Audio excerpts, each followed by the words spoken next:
The largest nuclear plant in Kudankulam has been mentioned right now by President Putin.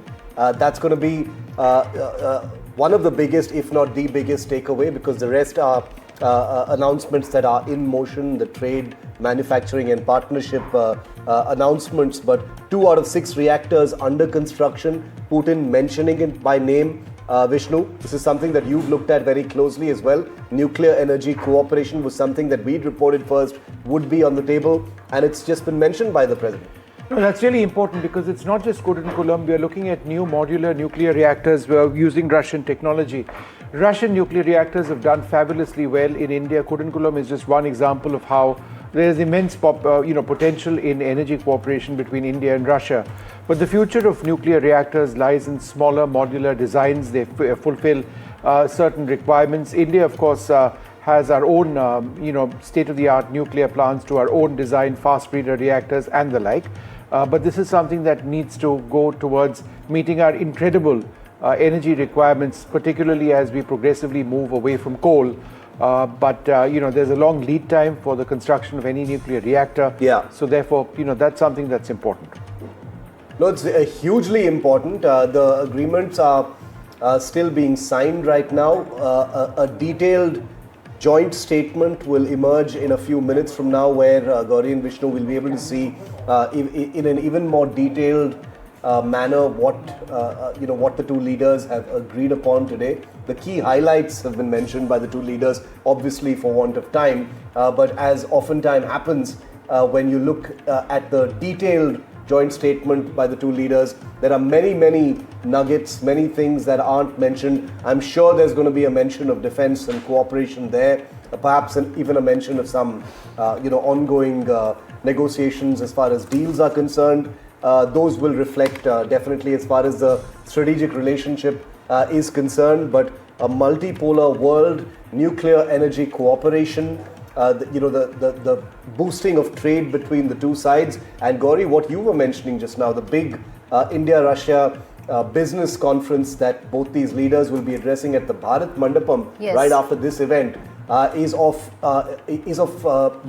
preeminent importance, considering what the two leaders are attempting to do this time. Absolutely. And the words that the Prime Minister used, where he said that economic cooperation by 2030, where we want to elevate it, he said it should be diversified, it should be balanced, and it should be sustainable. And I think that's the most important aspect of this trade relationship, where both sides are now looking to grow this to $100 billion over the course of the next 5 years, less than 5 years. And he also went on to mention critical minerals and clean energy, two extremely important aspects of how India aspires to take this trade relationship, the bilateral trade, from here, which is about $65 billion to $100 billion in the next 5 years. Let's get in Vishal as well. He's joining us live from Bharat Mandapam, where that all-important business meeting is going to take place very shortly. Vishal, it's a very large contingent, business contingent that has come in from Russia along with President Putin, and it's being pegged around a large trade, being a very large and important aspect of this visit. That's exactly right. And since yesterday, I've been here almost the last 24 hours. All the business leaders I've spoken to, they've all talked about, 2-3 things in particular. First one is, of course, the exchange of personnel on both the sides. Russia has been wanting at least 500,000 Indian workers, and they also want exchange of technologies. And there's also some banks that are here, some nationalized banks from the Russian side that want an access to the Indian market. And the Russian side has been quite forthcoming. We've heard from the Russian press secretary, Dmitry Peskov, in the recent past. He has also said that the Russian companies, the Russian businesses, they are willing to, explore the Indian territory. So far, largely unexplored by the Russian businesses, because we've been talking throughout that there's a big trade imbalance between both the sides, but there is bonhomie, so that that area will be ironed out. The businesses that need to be explored will be explored.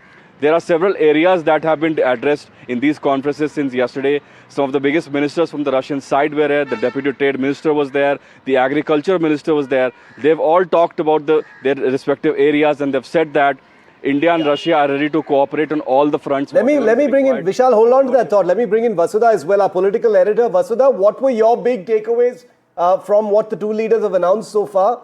We're obviously waiting for the longer document so we can go through it with a fine-tooth comb, but big messaging.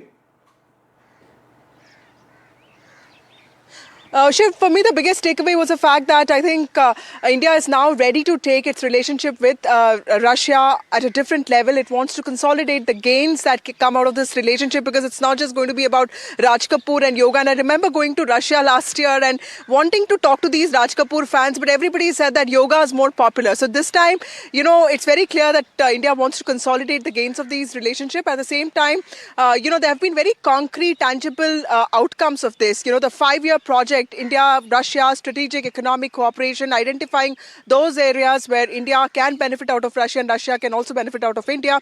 That's important. This project, which has been, which has been talked about for a long time, this connecting corridor between Vladivostok and Chennai, both port cities, is something that has been announced today. Kudankulam, a nuclear reactor project, the largest in India, which has seen a lot of projects, has been announced by Vladimir Putin himself. So clearly a lot of work seems to have gone into this. Prime Minister specifically reiterated his position that India is on the side of peace and all the peace efforts that are being made to ensure peace between Ukraine and Russia. That also shows that India is ready to talk about its position and ready to diversify not just trade but also investments. I found the really interesting part in this, and Vasudha, maybe you can pitch in on this, that Putin renewing his multipolar world pitch, promoting a just, democratic and multipolar world. He said this also in Rajghat, where he actually wrote about it. And said that that's what Gandhiji perhaps had wanted. So this is important because it sends a larger global message.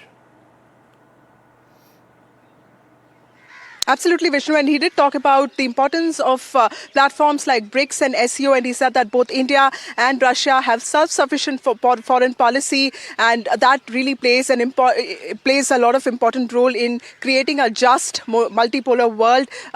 Clearly the outcome is also something that's for us to see, and it comes at a very turbulent geopolitical time with the West on one side and Trump's politics also playing on one side. Indeed. In fact, specifically, if you see that there was a lot of focus from Prime Minister's side when he mentioned about the fact that there has to be a peaceful and stable resolution. So he mentioned first and foremost that there has to be a certain longevity to whatever may be the peace formula that may be agreed upon as far as the Ukraine war is concerned. And that's extremely important because, this is the first country that President Putin has come to just 2 days after that 5-hour-long meeting with Jared Kushner and Steve Witkoff, Vishnu, and that didn't lead to any, concrete peace formula, so to say. And for him to mention that here indicates that this visit, this meeting was as much about the India-Russia relationship as it was about the global realities in which everyone is functioning. What I think is important is that Putin sharing, his peace plan or his ideas with Prime Minister Modi, it's not just a courtesy sort of message. I think he realizes that India is invested in the process of peace in Europe. The Prime Minister has visited Ukraine, he's visited Russia in the past, he's spoken to the Ukrainian leader Zelensky, to President Putin on several occasions, and therefore he feels he is obligated in a certain stage to level to keep India and Prime Minister Modi informed about these developments. Now, America believes that it has the solution and the only possible solution to the outcome of the Russia-Ukraine war, and while, that may be an important way in trying to get this resolved, the fact of the matter is that there is a country called India, the largest democracy in the world. We have, a deep interest in an abiding peace over there for so many reasons. Yeah. For starters, think about, the food grain prices around the world have been impacted as a result of the war. Think of the tens of thousands of Indian students who've been impacted as a result of that. Think about the fact that if this war wasn't existing, then India would continue to potentially import oil from Russia. Therefore, these are things which America doesn't think about or Trump wouldn't mention because it's America first. But we have an interest as well. And therefore, Putin talking about all of this with Prime Minister Modi is indicative of how he sees India. The exchange between the two leaders on the peace settlement and like Vishnu, like you just mentioned, the fact that President Putin has, shared parts of that peace settlement with Prime Minister Modi after Prime Minister Modi talked about this being an era of peace, not war, for the 4th or the 5th time in the last couple of years.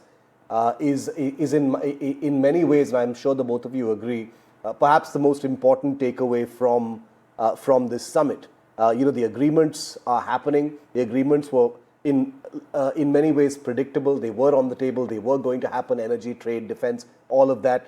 But the war in Ukraine is something that few people wanted to bring up during Putin's visit. But how can it not? We're awaiting reactions that are going to come in from the United States, from the European Union, most certainly from Ukraine, and that will come in a short while from now. But this exchange sends out a message of autonomy. It sends out a message of independence. It sends out a very clear message that, it is no exaggeration, Gauri, to somehow even look at India perhaps being in the most unique possible position to actually play a role in bringing some kind of peace between India and Ukraine. Because, India is also the only country, Shiv, which has that back channel lines of communication. Unless you talk to both sides, how do you resolve a conflict? And I think that's the single biggest thing. Before we continue this, I believe let's play out some of those important, snippets of what the two leaders said, and then we come back and take this forward. आज भारत और रूस के 23वें शिखर सम्मेलन में राष्ट्रपति Putin का स्वागत करते हुए मुझे बहुत खुशी हो रही है। उनकी यात्रा ऐसे समय हो रही है जब हमारे द्विपक्षीय संबंध कई ऐतिहासिक माइलस्टोन के दौर से गुजर रहे हैं। ठीक 25 वर्ष पहले राष्ट्रपति पुतिन ने हमारी स्ट्रेटेजिक पार्टनरशिप की नींव रखी थी। 15 वर्ष पहले 2010 में हमारी साझेदारी को special and privilege strategic partnership का दर्जा मिला। फ्रेंड्स, पिछले 8 दशकों में विश्व में अनेक उतार चढ़ाव आए हैं। मानवता को अनेक चुनौतियों और संकटों से गुजरना पड़ा है, और इन सब के बीच भी भारत रूस मित्रता एक ध्रुव तारे की तरफ बनी रही है। परस्पर सम्मान और गहरे विश्वास पर टिके ये संबंध समय की हर कसौटी पर हमेशा खरे उतरे हैं। आज हमने इस नींव को और मजबूत करने के लिए सहयोग के सभी पहलुओं पर चर्चा की। आतंकवाद के विरुद्ध लड़ाई में भारत और रूस ने लंबे समय से कंधा मिलाकर सहयोग किया है। पहलगाम में हुआ आतंकी हमला हो या क्रोकस सिटी हॉल पर किया गया कायरतापूर्ण आघात, इन सभी घटनाओं की जड़ एक ही है। भारत का अटल विश्वास है कि आतंकवाद मानवता के मूल्यों पर सीधा प्रहार है, और इसके विरुद्ध वैश्विक एकता ही हमारी सबसे बड़ी ताकत है। Due to the fact that our countries are important partners of one another in trade, investment and technologies. Last year, our bilateral trade turnover has grown by 12%, setting another record. According to different data, this number may look different, but it is generally around $64 billion. Currently, we are forecasting that the results of this year will remain at the same impressive level. At the same time, as I perceive it, we are up to the task of getting this number to the level of $100 billion. And to reach this important goal, we have harmonized the program of development of Russian-Indian economic cooperation until 2030. This comprehensive document gives us concrete set of objectives. The Intergovernmental Commission, the ministries and different agencies of the economic bloc of both countries have set objectives to remove barriers hampering the goods flows and capitals. Russian rubles are being used to provide loans for large joint projects. We are also seeing successful partnership in energy. Russia is a reliable supplier of oil, gas, coal and everything that is required for the development of India's energy. We are ready to continue uninterrupted shipments of fuel for the fast-growing Indian economy. Of course, the bilateral interaction in energy does not limit to that.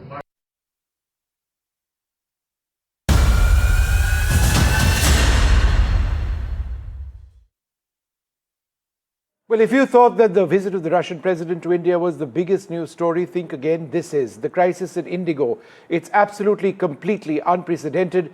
Tens of thousands of passengers impacted as a result of a complete meltdown in the network structure of the airline. All flights from Delhi have been cancelled. Departures from Delhi have been cancelled till midnight, and that's just one of many problems, one of the problems that IndiGo faces. What is this all about? In simple terms, they don't have enough pilots to fulfill the new regulations enforced by India's regulator for airlines to operate flights safely. So what they've done now is they've negotiated with the DGCA, India's regulator, which has begun the process of rolling back some of the new safety norms to ensure that airlines like IndiGo can actually operate. And as I understand it, after IndiGo, some of the other airlines have now gone to the regulator and said that if you're rolling back these guidelines for IndiGo, then you need to roll them back for our airline as well. Now, the guidelines themselves are essentially are linked to fatigue. Fatigue is a killer in international aviation. There is a strong statistical and scientific understanding of the fact that if pilots are tired, then they become dangerous potentially in the operation of aircraft. Therefore, 2 years back, the government had mandated several norms and had said that all airlines have to follow this. IndiGo knew about this. They didn't think it would happen so far, and they made a hash of actually ensuring that they've got enough pilots in time to meet these norms. Now, as a result of the crisis that we see across India, where tens of thousands of passengers have been impacted, the airline has gone back to the regulator and has said, please, for us to get our act together, we need you to give us permission to operate, using the old norms until such time as we can get our act together. So yes, eventually the airline will get its act together. Nobody knows how many days, but that comes at the cost of flight safety. And let's not have any two opinions about that. No, Sherbir Panag, who's a well-known corporate governance lawyer, is with me live. Sherbir, welcome. We've just seen the comments that you've put out on your social media about this IndiGo mess. Go ahead and explain to us how you're viewing it and why you're pointing a very angry finger right now at IndiGo. Sherbir. Thank you, Shiv. Thank you for having me. Shiv, I think at the core of it is aviation safety and passenger safety. Indian flight duty norms were way below global average, below the global benchmark in this regard, and the DGCA, rightly so, nudged, though not something that came out entirely of their own reckoning, change the flight duty time limit norms. And this saga is not a 5-6 month saga or the 1 month saga as IndiGo has claimed. This has been going on since 2024. The original implementation was planned for June 2024, 1st June 2024, in fact. And then this matter unfolded with the Delhi High Court. After that, it was July. But this was clearly a case of an institution with a monopoly in India, using its position of power and its in Indian aviation to push these norms out. And let me just give you some examples, Shiv, of what are the kind of things that have been pushed out, which would be unacceptable anywhere else. The weekly rest period had to be expanded to 48 hours from 36 hours, which was a challenge. Night landings, which is something that IndiGo has pushed the hardest for. And in fact, just before I've come onto the show, I saw that the DGC has unfortunately done a turnaround on this, that between 12 a.m. at night and 6 a.m. in the morning, they have gone back to the old norms, which allowed for up to 6 landings to take place in a roster cycle, which the new norms are supposed to reduce to 2. And then there are the several other creative means through which the crews are stretched, both the flying crew as well as the cabin crew and the ground staff. A lot of the problems that are currently being faced are, as one is seeing on Twitter, is pilots have shown up but there is no crew on ground to offload bags or to deplane or to embark passengers. So this is a complete issue that has come into place, where IndiGo has profited significantly from pushing all its employees to the absolute brink, and now is unable to do so. And then when you look at the timeline, you are looking at a period that they had advance notice. Everybody knew there was the 1 July 2025 cutoff period. Then there was 1 November. What happened in the last 25, 26 days? This is literally looking like blackmail, where some amount by default and some amount by design, IndiGo is just pushing the DGCA to a position of saying, look, there's a holiday season coming up, something else is coming up. All of this is fine, but is all of this going to be done at the altar of safety? And I think you all rightly remarked that pilot fatigue is a significant concern, and we cannot take it lightly. And what is this? If they couldn't figure this out in the last 18 months? What's going to change? What's going to change between now and February? Also, at a point of time when you're going to be dealing with so many other aspects, you're going to be dealing with fog and various other issues that cause disruption. So, crew. I think there's also a point to be made about the pace of growth in the Indian aviation sector. We all welcome it. It adds to our economic growth, and that's all very welcome. But if you don't have enough pilots, right, to match the number of aircraft that you're acquiring, it's usually the other way around, then we are in real trouble. Now, the fact of the matter is, overall, if IndiGo were to operate with the new guidelines, they would need more than 1,000 more captains and first officers. They simply don't have that. And you cannot just produce captains and first officers out of the air. And therefore, when one looks at regulating growth, perhaps there is a case over here that needs to be made that, hang on, you may have the biggest number of orders in the world, you might be acquiring a plane every week, but then if you cannot fly them and you have these crazy schedules where you try and operate n number of flights, it's just unsafe. Vishnu, I couldn't agree with you more. And I think we've also got to go back to the root cause of where this has come in. Let's look at the fact about the systematic drain, as in a significant portion of the Middle Eastern carriers, whether it's Qatar, Emirates, Etihad, are effectively run by Indian pilots, several of whom, either out of professional response, and not all just going because there are US dollar salaries to be taken, but some out of the professional responsibility of not flying these crazy hours at the cost of their personal health, but also passenger safety. Those circumstances also need to be evaluated. And we've got to go back. Look, I am absolutely pro-business. It's my job to be pro-business. I'm as capitalist as they come. But this is an airline that has squeezed every single margin, and that's well and good so long as it's taking an aero bridge and putting in a ladder that was an incredible innovation to reduce cost. But now this is at the cost of passenger safety, when the entire business model has turned into buying out the Airbus production line, and there is absolutely no focus out here. Flights are overbooked. And when flights do get overbooked, oversubscribed, and you don't have ground staff, IndiGo is not just dealing with a pilot problem, they're also dealing with a ground staff problem. The Pune airport shutdown is entirely linked to a ground staff problem. So this is a net business decision that they took, which helped the top line and is now coming back to bite them. I've got some breaking news coming in, and I've been able to confirm this from sources within the Directorate General of Civil Aviation, that there are a few pilots who were deputed to the DGCA, right, as examiners, as instructors, to assist the overall process of monitoring, who have now been taken back into the airline so that they can fly. So short is the pilot, right? It's not necessarily out of the ordinary. Eventually, these pilots would make it back to their own airline. But the crisis is such that those deputed to work with the regulator have actually come back into the airline.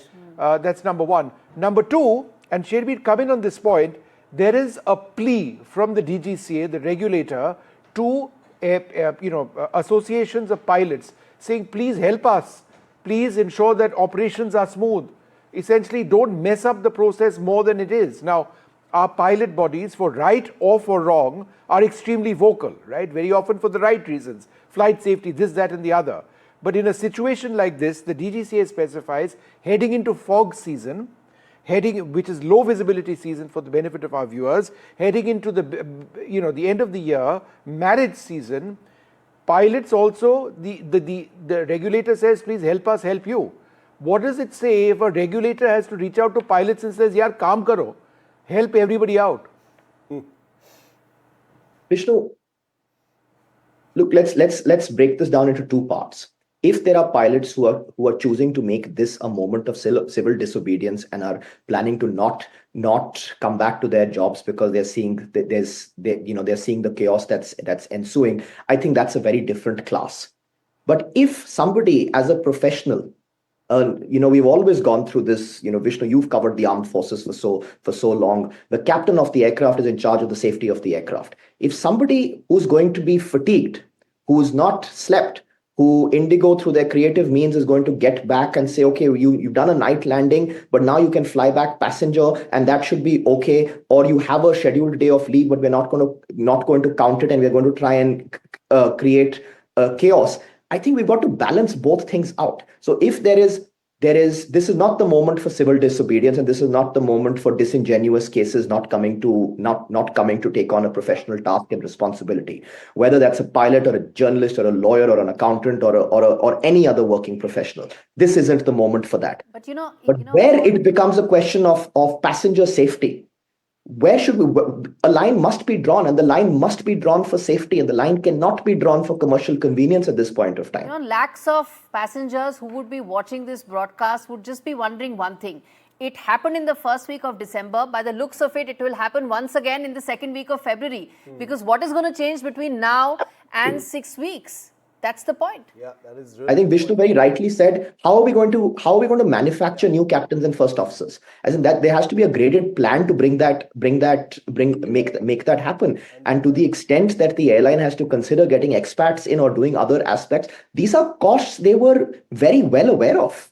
But rather than spending their energies toward doing something for passenger safety and aviation safety, they've spent their entire energy in trying to delay the FDTL norms. As in this would be harakiri anywhere else in the world. It's unacceptable. It's unacceptable. One wonders whether there are going to be any penalties at all. There is talk of that, but at this point of time, I think it's very clear, who is whose daddy, as it were. I hate to use that phrase, but it's very clear. It's clear to passengers. It's clear to us.